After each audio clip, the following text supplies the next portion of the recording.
হযরত আয়েশা রাদিয়াল্লাহু তাআলা আনহু এর হাদিস বর্ণনা ও আয়াত অবতীর্ণ হওয়া। হযরত আয়েশা রাদিয়াল্লাহু তাআলা আনহু ৬ বছর বয়সে হুজুর সাল্লাল্লাহু আলাইহি সাল্লামের বিবাহ বন্ধনে আসেন।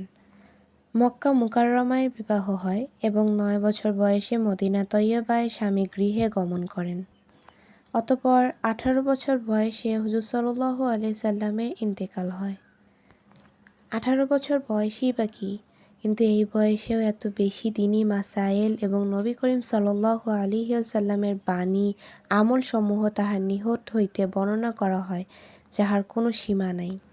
মাসরুক রহমাতুল্লাহি আলাইহি বলেন, আমি বড় বড় সাহাবা রাদিয়াল্লাহু তাআলা আনহুদেরকে দেখিয়াছি হযরত আয়েশা রাদিয়াল্লাহু তাআলা আনহু এর নিকট মাসআলা জিজ্ঞাসা করিতেন। আতা রহমাতুল্লাহ বলেন, হযরত আয়েশা রাদিয়াল্লাহু তাআলা আনহু মাসআলা সম্পর্কে পুরুষের চাইতেও বেশি অভিজ্ঞ ও জ্ঞানী ছিলেন। হযরত আবু মুসা রাদিয়াল্লাহু তাআলা আনহু বলেন, আমরা কোনো ইলমি সমস্যার সম্মুখীন হইলে হযরত আয়েশা রাদিয়াল্লাহু তাআলা আনহু এর নিকট যাইয়া তাহার সমাধান পাইতাম। হাদিস গ্রন্থে তাহার নিকট হইতে বর্ণিত ২,২০০ হাদিস পাওয়া যায়। তিনি নিজে বলেন, আমি মক্কা মুকাররমায় শৈশবকালে খেলতেছিলাম। ওই সময়ে হুজুর সাল্লাল্লাহু আলাইহি সাল্লামের উপর সূরা কামারের এই আয়াত নাজিল হয়। বালিস সাআতু মাউইদুহুম ওয়াস-সাআতু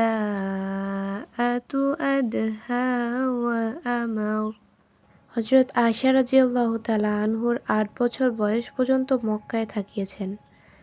এত অল্প বয়সে এই আয়াত নাজিল হওয়ার বিষয়ে জানা, তারপরও মুখস্থ রাখা দ্বীনের সহিত বিশেষ সম্পর্ক থাকার দরুন সম্ভব হইতে পারে, নচেত ৮ বছর বয়সই বা কতটুকু।